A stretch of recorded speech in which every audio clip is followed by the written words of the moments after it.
Hello and welcome. I'm Spencer Hodgetts, founder of Rebound Dog and host of the Rebound Dog Sofa Meetups. I'm so pleased that you can be here, where there's a trusted space for curious and transparent conversations.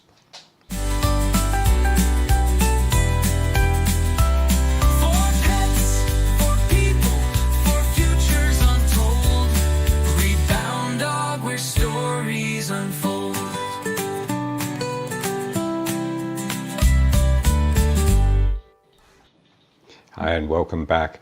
I'm honoured to welcome two fantastic guests from Brazil, and briefly I'd like to offer apologies from Beth Miller, who can't be with us today, but may I introduce Simon Robinson and Maria Moraes Robinson. And Simon, may I ask you to give a brief bio of who you are and what you do? Yeah, thank you very much once again, Spencer, for this invitation to join the Sofa Meetup. I'm Simon. I'm the CEO worldwide of Holonomics. Holonomics is a business consultancy, and our mission is to really help organizations achieve transformation that matters. And also, in addition, I'm the co-author of three books together with Maria: Holonomics, Business Where People and Planet Matter, Deep Tech-Fied Organization, and more recently, Designing Customer Experiences with Soul, how to build products, services, and brands that people genuinely love. And again, thank you again for this invitation. It's going to be a great conversation today. I'm looking forward to it. Maria, may we understand who you are and what you do? Oh, thank you. It's great to be here. I would like to starting say that I'm very happy for the conversation you have. My name is Maria Moraes Robinson. I am CEO Brazil of Holonomics, the business consultancy, together with Simon. I am co-author of that book Simon already said. And I've been working for years helping organizations in Brazil and outside Brazil to really make the change that have impact inside and outside the organization, helping leaders to be more active in their roles and people more happier in their work and their organization. So it's very nice, and I am looking for our conversation. Thank you. You're both most welcome. Did you hear the preamble that I was talking to Maria about authenticity and purpose that we find in, especially in the animal welfare world, where it's so emotionally driven that we get out of bed to rescue or care for, or even in what's now become pet guardian, pet parent or ownership, as it used to be called, of animals. We're so driven individually to achieve, to disrupt, yet if you take a step backward and take a wider view of the scenario, we're not actually there's wonderful work being done. I'm not criticizing anybody, but there's a struggle to achieve. And I wondered, from your insights of the work you're doing, both globally and both in the global south and worldwide, and we talked casually before this, we need a change in leadership. We need, not so much we don't need new leaders, we need people to lead rather than follow a business model that's designed probably by Henry Ford and that ilk, going down as a corporate strategy. We need to become human in our way we do business, whether that's as an NGO non-profit or whether it's as a for-profit corporation. It can be small or it can be as large as Mars Corporation in the pet industry. I think, and that's what we see within the Rebound Dog community and the work we're doing and the observations and the conversation we have, there's a need for a disruption in leadership and how we lead. And if, Simon, you'd like to throw some thoughts into that conversation so people can learn from what we're talking about. Yeah, I love this phrase, disruption in leadership, because what exactly would that look like? Apologies for the technical issues. I'm not too sure what happened there. But if you look at what Maria and I are doing, we have a business consultancy. We're based in Brazil, but we represent both, say, the Northern Hemisphere culture and values and the Southern Hemisphere culture and values at the same time. And we're having we consider ourselves to have quite a major impact inside organizations, not just in organizational transformation, but with social impact as well. And I love these Rebound Dog sofa meetups because I know there's such a fantastic community of people looking to have an impact. And so what we were hoping to do today is have it like a really informal conversation, but I'm really hoping there'll be a lot of real objective hints and tips and ideas and inspiration that people can take away. And I think you've hit the nail on the head with leadership. And for us, if we look at what's happened in organizations, ESG, over the last few years, the focus has been on purpose. You've got to have a purpose. You've got to be purpose driven. And that has happened, but this subsequent impact hasn't necessarily followed. And for us, it's like the real issue is authenticity. And especially when you look at, say, ESG programs, often there's a difference between, say, the stated purpose and what's actually happening. And especially this year, 2025, we're discovering more and more. Things are becoming more and more transparent. We're discovering where what funding has really been used for. It wasn't necessarily for the actual objectives stated with these not-for-profit organizations. So given this scenario, we need to be realistic about what's really happening socially and politically. But I don't want to talk about that aspect being negative. Let's be really positive. With leadership, people really have to focus on their authenticity, be communicating their purpose. And this means radical transparency.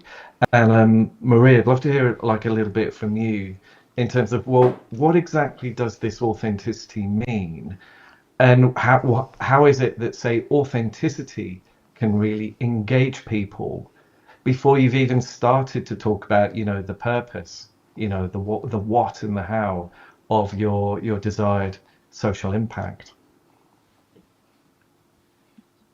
Yeah. More and more it's clear that the leader is the example. And inside our organization, for instance, leaders are the key, have the key role to be example for the others. When we talk about authenticity, we are talking about someone that think and talk and act in the same direction or with coherence. Because the most important things to engage people, to make people really be with energy to do and enthusiasm to do something, is when they have confidence in the relationships. And confidence comes from authenticity when we really Yeah. believe in someone. So what we normally see inside the organizations is the lack of confidence between teams, Yeah. between people, between teams with their leaders, and this kind of thing consume energy and not give to people confidence to do, to innovate, to make the necessary change. And what we need to do is really remind people that we really have a responsibility about our acts. And we have to, more and more we are coherent in our lives, more and more we are more happier, and we can do things in a more better way. So the key point is to remind people about the responsibility of the acts, the consequence of the acts, and mostly in terms of the leaders, they have to have this conscious about their role and the image and example they have for the others. And the basis in order to remind all of this, is to remember who we are. And this is why we work with the universal human values, reminding each one of us who we are. We are the manifestation of the values. And should be the basis of the relationships. That's Yeah, fascinating. exactly. Oh, sorry, I was just going to Spencer. jump in. I touched on one of my key words is this thing of values, and you talked about human values. Do you Yeah. think this breakdown in leadership is caused by, or partially caused by, a lack of values within the company? That the business, whether it's a non-profit or a for-profit, is missing in two things. Is it missing in values that it stands for, so it's able to be understood by its audience, whether that's customers, suppliers, or employees? And the second question, throwing too much out as I do, is it Yeah. is that causing a lack of culture within the business? So so if it has a great culture, it can be understood for what it stands for. There are huge corporate examples out there that are showing fantastic culture. Do you think those relate to your work with human values in business?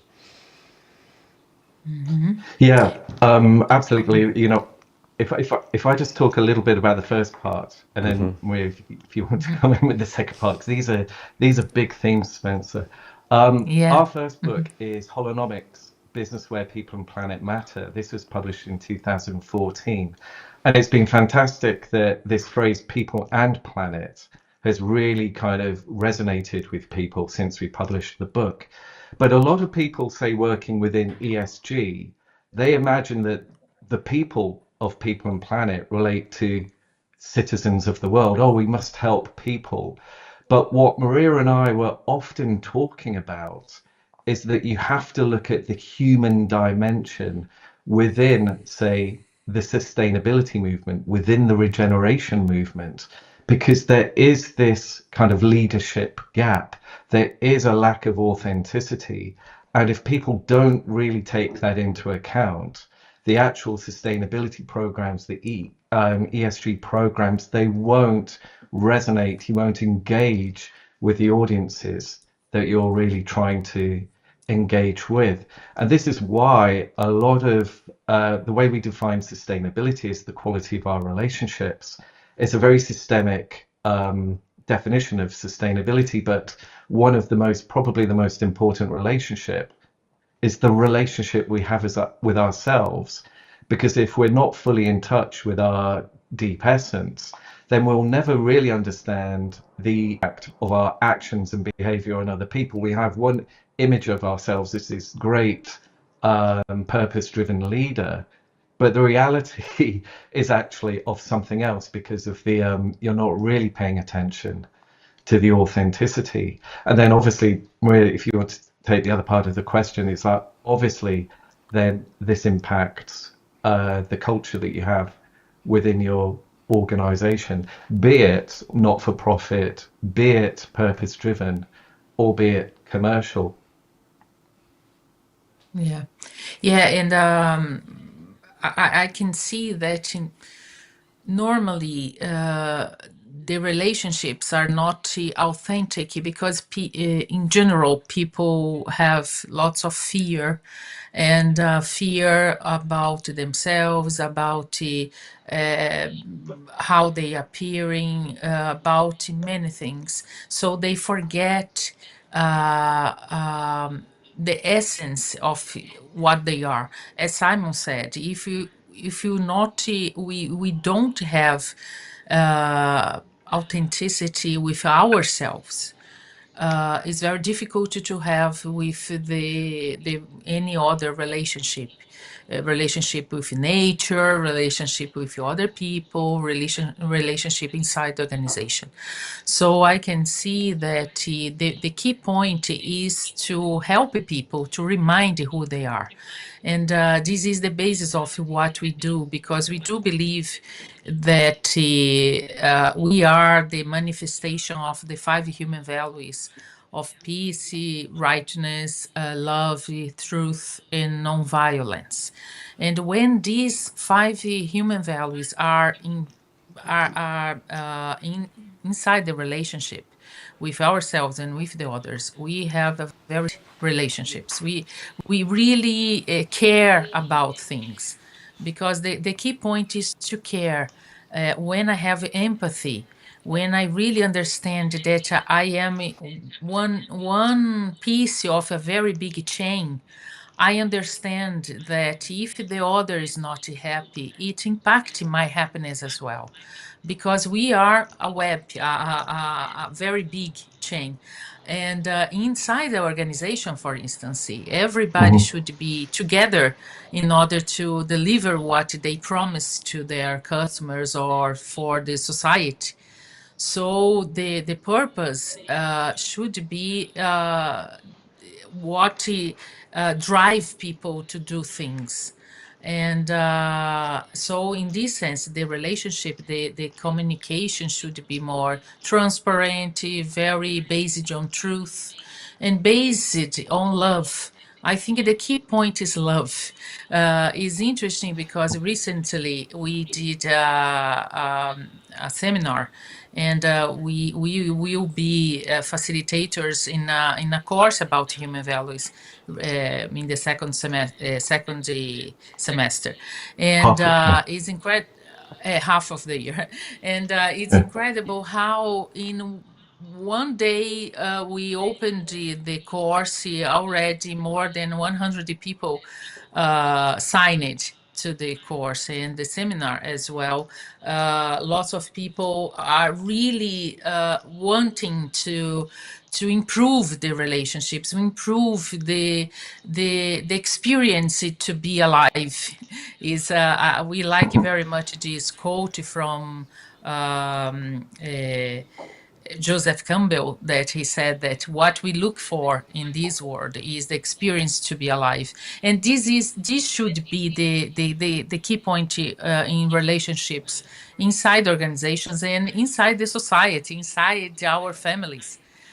We should look for to be more human, to be more care about things.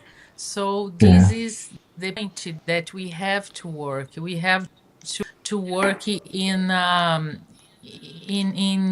make people feel more. Remind. I like to say that remind people that the basis of a relationship is love, is truth, is empathy, is caring.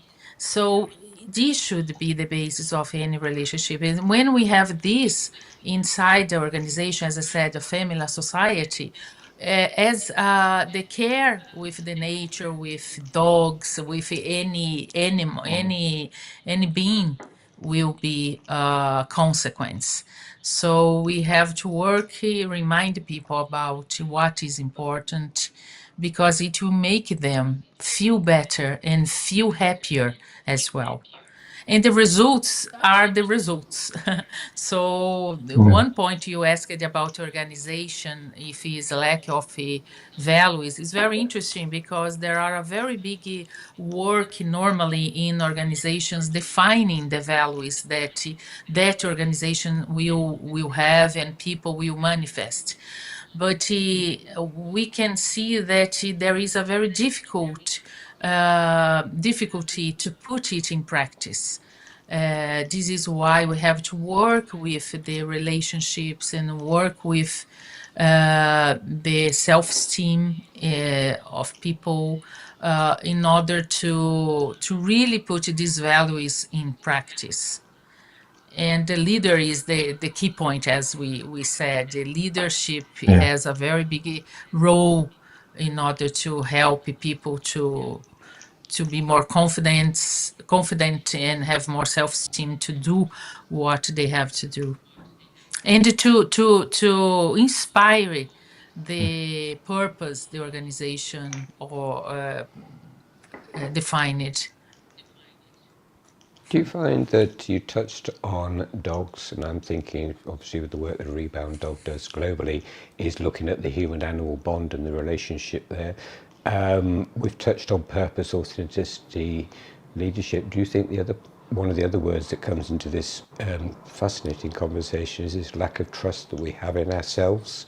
And the other one I want to touch on, we see it with rescued animals, and both Ben as our producer and myself, we're rescued dogs with unknown histories, who are fearful of other human beings, because that trust has been broken. And I suppose it's a what if question. What if we had more trust in society, whether that's in our own communities, whether it's in the global south in Brazil, whether it's in the north where Beth is in Ohio, in the United States, or over here in England, where Simon and I both used to live in the southwest, in the county of Devon. Do we think, is there a, where does trust, I'll throw it open as a big question, where does trust come into your conversation? Yeah. Oh, I mean, I really like this question because the from one perspective, we could say, oh, in society, trust is breaking down, especially with authority, especially trust in brands, especially trust in organizations. But that could potentially sound quite negative. But let's have a look at this from the other perspective. I think people are seeking higher quality relationships. And the reason why there's a lack of trust is that these universal human values, that people are being reminded of them. I feel that there's a little bit of a shift in society with people searching for more meaningful relationships where these values are present. So on the one hand, it is a real challenge for organizations. And I mentioned, I think there is a bit of a lack of trust. People are getting a bit of fatigue with, say, the whole not-for-profit area, because there are many reasons why people are losing trust there.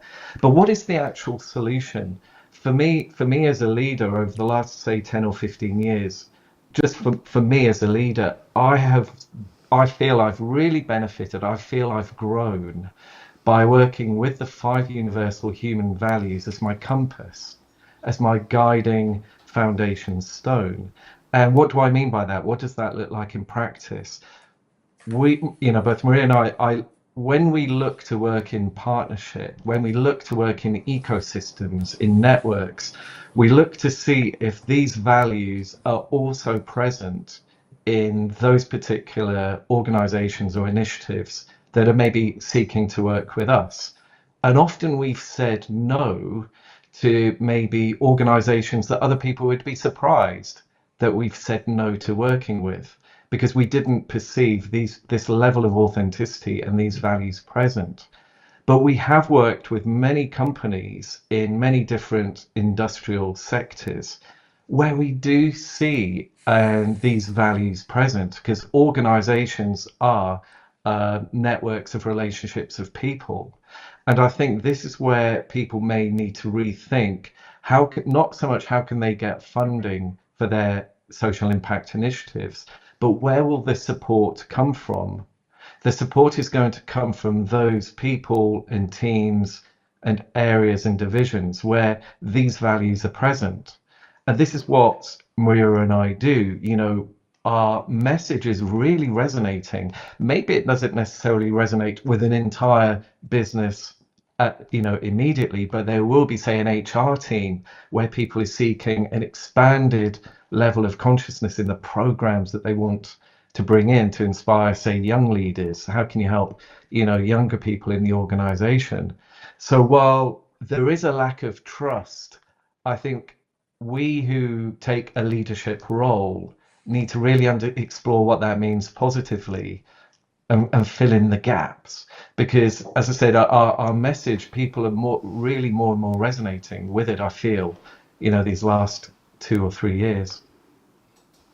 So following on from that, Maria, if you look at the natural ecosystem that you in the global south are more present with, how does that relate to trust? How does that help your society embed trust in the work that you do?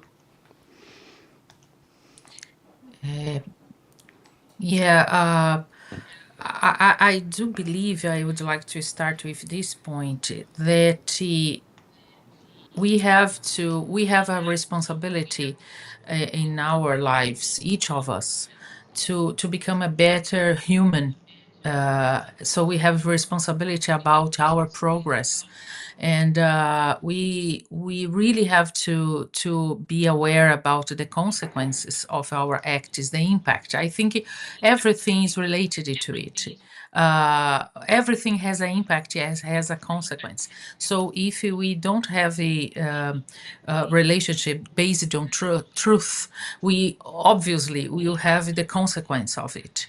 And I do believe that the spirituality, and when I say spirituality, I'm not to talk about religion. I am talking about the sense of connection that we lost as a society. We lost the sense of connection, the real truth of what and who we are. We are part of nature. We are an element of a very bigger ecosystem.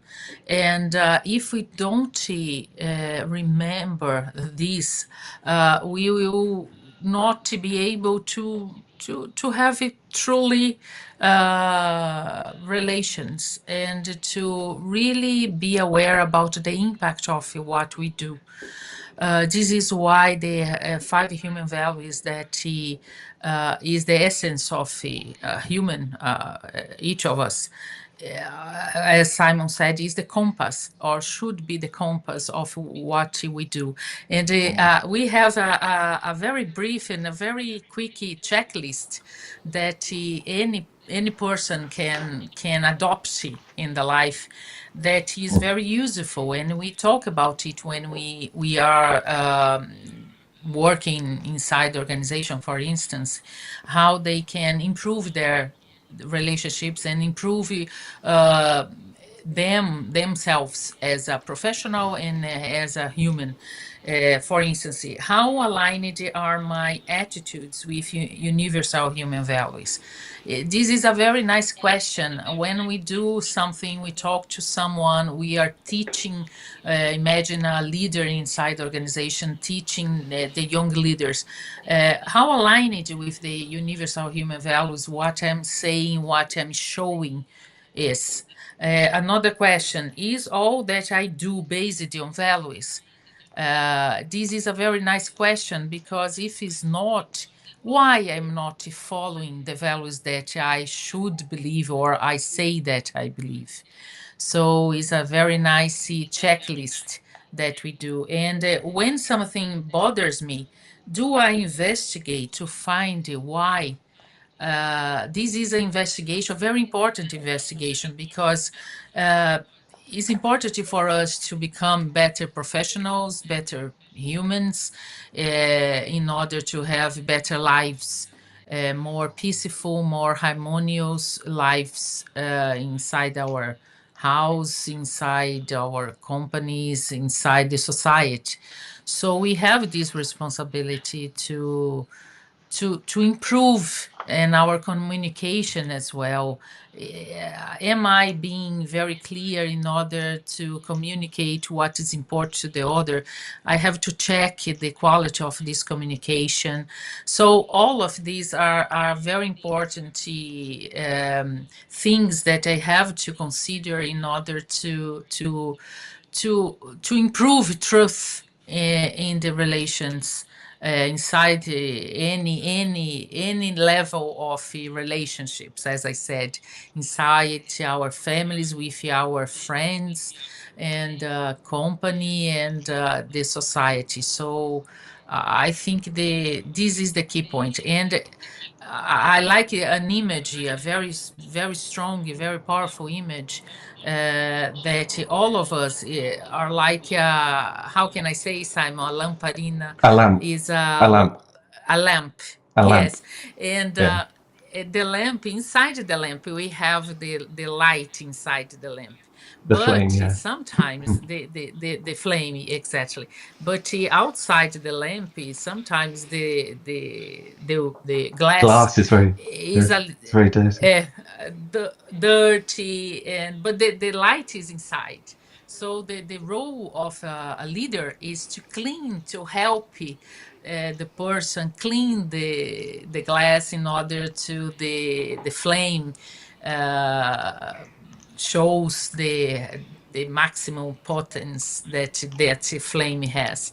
So I do believe that if each one have this responsibility and follow these checklists, am I being a better person today than I was yesterday? We will have a much more better society, and the values will be put in practice. Because the problem is not the question, the point is not to be perfect all the time. It's not this point, but the evidence that I want to be better, and this is what a company that flourish is doing, and the leaders are doing inside the company. Yes. Yes, so something you've said, Maria, has just really triggered an insight. I mentioned, like, say, ESG fatigue. And why is that? There's a lot of imposition, people attempting to impose values or behavior change on other people. This is like external pressure. But if you look at what we're saying, and that's a fantastic image, Maria, of like the lamp, and the fact that what we're saying with universal values, what do we really mean when we say the universal human values of peace, truth, love, righteous and non-violence? What do we mean when we say they are the highest expression of humanity? They are already inside of us, waiting to be expressed.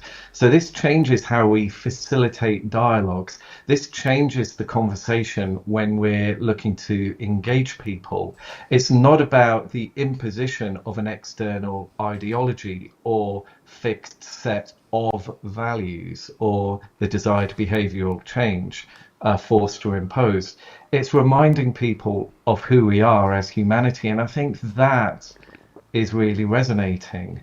And I think that's what people are looking for now. When we said the sense of being alive, it's a reminder of who we are and what we can achieve together, rather than always trying to impose. And, you know, people are maybe getting a bit cheesed off with, say, governments and control and what's happening with technology. Universal human values provides this other leadership path that is really inspirational and that can help show us what's truly needed to nurture a flourishing ecosystem. It's brilliant. I'm just going to ask to butt in and read out, and I've lost it. See if I find a comment. There's a lady I met last night who's running a startup business in the UK on holistic pet nutrition that just resonates with. You'd get on like a house on fire. And Alexia's put in the comments, Yeah. I absolutely love that. Going back a bit, I absolutely love that. Love is at the base. In A Course in Miracles, it is said that everything is either a demonstration of love or a call for love. And then that really helps reframe everything. Yeah, I mean, I'm not familiar with the Course in Miracles, but that really resonates. No, I'm not. And it does make sense. oh, yeah, absolutely. And again, I think when I look at, say, Brazil, if we shift now to, say, looking at, you know, different cultures, and what I've really learned from, you know, the Brazilian people, I feel down here, when you really get to know just regular Brazilians, like living their lives, they're very much already, many are very much in touch with what we could say loosely call their heart consciousness. And how does this express itself? It's incredible, where people from maybe quite humble backgrounds who don't necessarily have a fully formal education, there's a real wisdom when you listen to people speaking. And luckily it's taken me a while to become fluent in Portuguese, but the way in which people express them here in Brazil, it's absolutely wonderful. But it's very difficult to connect with if you don't speak Portuguese. If you just hear this level of Portuguese spoken through, say, written subtitles. And this is one aspect that has allowed, like, brilliant Brazilians to be resilient through, you know, decades of challenging economic scenarios. There's a deep wisdom here that's very present. And I think, you know, this is kind of becoming more of a theme, like, you know, in the northern hemisphere. And absolutely this like sense of love that we feel through the heart consciousness. And what does this mean for our experience? It's like, as leaders, how can we kind of help give people a sense of the flow of energy of love in our relationships as a way of nurturing relationships? Maria, I don't know if you want to speak. I was trying to do that bridge between, say, the Europe or American Brazil. There is this heart consciousness that it's good to work with as well. Yeah, yeah, exactly.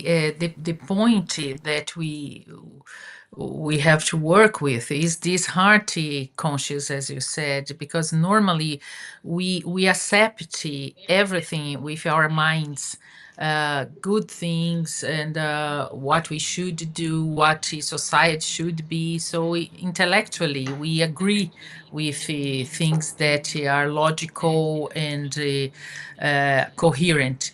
But the point is to put them into practice. There is a distance between what we think and what we do. So this heart consciousness helps to put in practice what sometimes is only intellectual. I think this is the point. Normally, inside the organizations, if with normal organizations or organizations without a profit object of the profit organization, we are too much intellectual. We are, as Simon said, sometimes we are teaching people to do things. You should do that, and you should do that, and normally, or sometimes, in a very, how can I say, not friendly way, imposing to the others as the others are the problem. And so you have to do this and that and that and that. And in fact, what should be is I am the example. And if I want the other be more kind, more careful, I should be like this, even or mostly in the relationship with these people. This is why we say that sustainability is the quality of our relationships, because it's with every relationship, not only with the environment, but with the others and with ourselves. If we are very cruel with ourselves, if we are very demanding, if you are not careful with ourselves, uh, it's very probable that we are be the same with others. So this is why it's very important to improve this consciousness and the heart consciousness, the conscious that we are part, as I said, we are part of a very big ecosystem, and we have to be careful. If you want people be careful with something, we have to be careful. And Yeah. we should be the example. In the example of the lamp, we should be the lamp that we are cleaning first. And after our lamp is cleaner, we show to the others that it's possible to clean your lamp as well. So I do believe that the only thing that will really transform and impact others is the example. The intellectual, we Yeah. can say anything we want, but if our actions are not corresponding to what we are saying, the words has no value. And Yeah. this is what happens with many leaders we see. They say very wonderful things, but the practice are not there corresponding to the words. So this is the key point. I normally say when the person reach a position of a leader, the person reach the position of a very greater responsibility, because in this point the person is much more visible. People are depending on that person, and everybody's looking at him or her. And because of that, it's very important to be the example of what I wait or I expect the team and the organization be. The Yeah. leader must be the incarnation of the values. Yeah. Yeah. Yes. Do you find, picking up on the comments, there's a lady called Leslie Osborne, I believe, is in Florida and does wonderful work with rescuing greyhounds and elderly greyhounds. I've known for a long time online. Wow. She's picked up the question, Oh, asking Simon if you can address what the So, Americans call solopreneurs, because we've talked a lot about corporations and businesses and yeah. NGOs. How do you relate what I see it, but how would you explain it? I get it. I think it's the same thing. It's leadership within what Maria's been talking about. Is leadership of self, trust in self. How do you see it? To answer Leslie's question, how does it relate to Yeah, I solopreneurs? think solopreneurs, obviously, it's the single entrepreneur who's who's identified an entrepreneurial opportunity, but perhaps at this moment in time, they're working on their own. And this can be hugely challenging when you don't necessarily have a network to help and inspire and, do introductions and help you grow. And I think where I've seen a number of solopreneur opportunities, the actual concept or the solution identified has been incredible. But where are solopreneurs often not really managing to have an impact? And there's probably three different areas that, and Maria and I, we help incubate startups. We help incubate these ideas and startup businesses with literally maybe one or two people. Where are they struggling? One, they haven't necessarily fully organized their strategy. The focus is on the idea, but then you have to really translate that strategy into like meaningful actions. So there's a whole way of developing this, developing a strategy that then other people can recognize and resonate with. And you start to build your idea and start to build the connections and who you can help impact. The second is like what we call the value proposition. Often solopreneurs, they have a very strong idea, but they sometimes have difficulty in expressing to other people exactly what value those people will achieve. And sometimes, and the way we've helped people is often it's been about, oh, I'm looking for people who can support and contribute to my particular idea with resources. And when you turn that around, sometimes it's interesting to say, don't ask about what people could give you. Focus the same amount of energy on what kinds of things can you offer other people. So it's a case of saying, well, can you offer this kind of experience with dogs for certain people in organizations? And they will support that, they will fund that, because people in organizations are seeing a real value to themselves, for example, helping young leaders, this type of thing. So, for example, Maria and I helped an organization in Brazil that was all about helping people from disadvantaged communities learn programming skills. Instead of positioning these young people as say, oh, they're victims, they require help.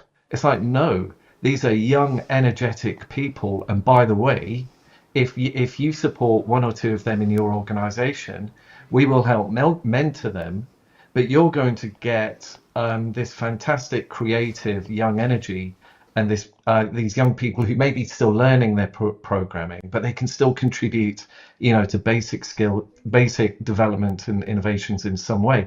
It's repositioning how you think about value. What is the value that you're truly offering? And then finally, one of the big ones is what we call customer experience. And again, sometimes people in the voluntary sector think, oh, customer experience, we don't do that. That's marketing. That's something business do. But no, think about every aspect of the experience that people have with you and the experience that you can offer. And that is where the value that you offer is perceived. It's in the experience.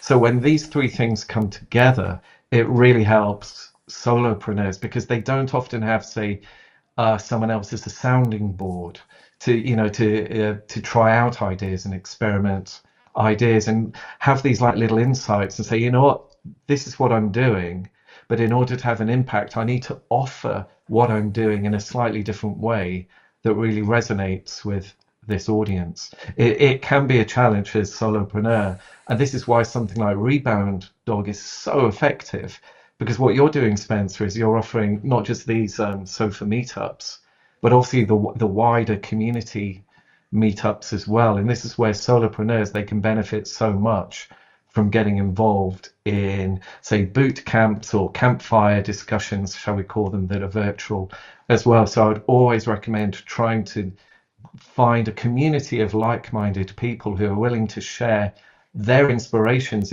You're not necessarily looking for people to join the team, but find your tribe, find your community that can really help you and give you these different perspectives on what you're already doing. Because as I said, the core idea, wonderful, fantastic, but have you really thought about how you can articulate the value of what you're doing to different communities, different businesses, different organizations? Because ultimately you're a solopreneur inside a network of relationships and communities. Yeah, and just to complement you in Right. terms of the strategy, uh, every o- every project that we intend to do, we should do a strategy to put it into practice. For instance, to define the objectives. What I wanted to reach, what is important to reach in order the thing I'm doing flourish, and they try to define some targets and actions, and managing the way I am doing things is very important, because many times people don't do that, and are waiting for the results, and sometimes complain about the other people. But I have to do the planning to understand what I'm doing. If what I'm doing is not working, what I can do differently. As Simon said, look for people that can help. So it's very important, this theme of strategy, to design this plan, what I want to reach, what is my vision, because we are moved by visions. When we were younger, it was more clear that we had dreams and we wanted to reach our dreams. It's the same thing. If we are starting a business or starting a project, what is the vision, the great vision about it? And how I will reach this vision. This is the strategy, is the way I do in order to reach this vision. And I have to manage this, my walking this path. So this point is very important. I wanted just to compliment Simon, bringing Yeah. the importance of the Yeah. strategy for any project. That's brilliant. As we approach the top of the hour, and I'm trying not to go on too, because this could go on all day Yeah. long with the three of us. I know it would. And into next month. But being honest, Alexia, who I forgot to mention, is looking. I've just invited her and her colleague Stacey to be guest in conversation in a few months' time, looking at holistic side of nutrition and so forth. She also put a comment, but she has a problem with empowerment and the word of it. Can I ask you to wrap up of how you see empowerment? Because empowerment is very much a misaligned, misused word. And I'd like your closing thoughts on how we can use, how do we empower people? If I was standing up, you see it from the key from from my stomach. If I stood up and been critical, but it's coming from here. It's not, whatever. It's internal. How do we? You talked about your wonderful work you do with the kids who become programmers, Simon, in your work, and how do we change our relationship to the word? That's the closing thought. How do we change our relationship to the word empowerment so we are actually giving? Because we talked about values, we talked about building trust and our own internal authenticity. So how do we? You can see me. I'm lifting. I'm going. How do we empower people? How do we change the relationship of being a dictatorial, hierarchical empowerment to this thing that's so necessary to change us, change and create a better society. Yeah, I mean, I'll offer like a quick thought, and then Maria, you can like join in. But you know, I, I think in the future, another conversation is like, how can we, in our position, help mentor and like help younger people? Because young people have a huge number of strains and stresses that maybe weren't present in like the 80s and 90s for other generations. And I think empowerment has kind of gone to an extreme. And for me, sometimes people interpret empowerment without reference to the five universal human values. So sometimes it seems empowerment means do whatever you want and in whatever way without reference to other people or the impact on others. And I think when we obviously we really work with empowerment and helping develop self-esteem in young people, people that are getting ready to move into leadership positions. So once you discuss empowerment in relationship to the five universal human values, people start to become more empathic, more aware, less judgmental, and they have more discernment, and they're able to. One thing we haven't really discussed, but one big area that we work with is sense making. I think you have to combine work with empowerment on developing self-esteem, but also discernment and self-making to really help people see more of a situation, understand more of a context. So when they do develop when the people do develop self-esteem, it doesn't go too far in the other direction and become imposing. Empowerment plus the universal human values, it's very, very self-empowering. Maria? Exactly.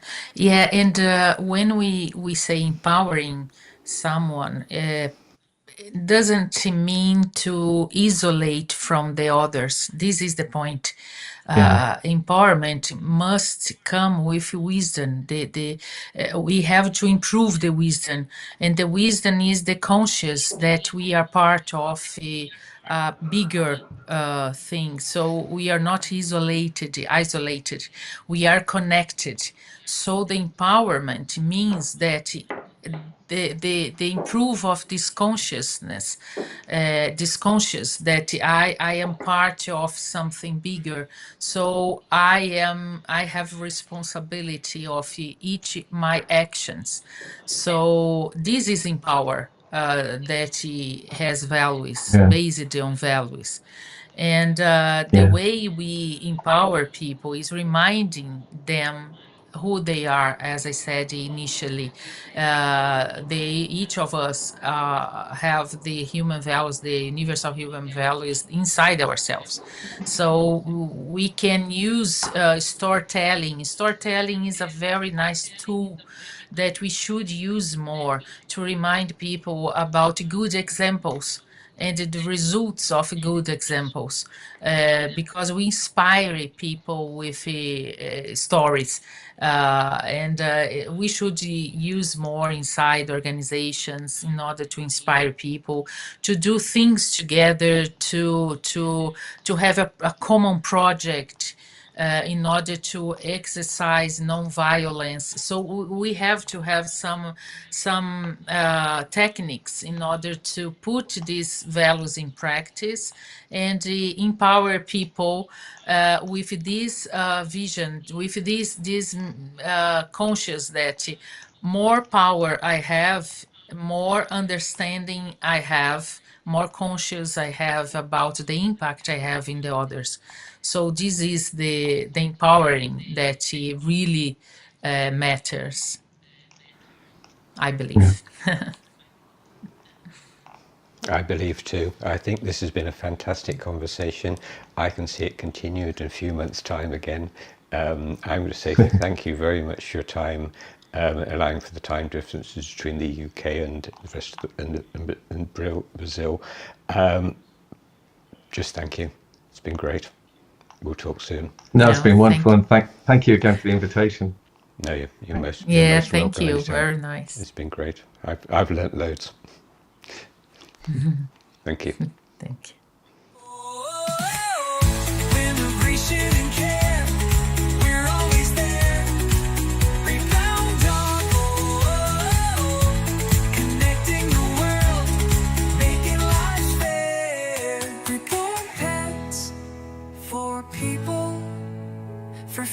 chapters untold, rebound dog, where stories unfold.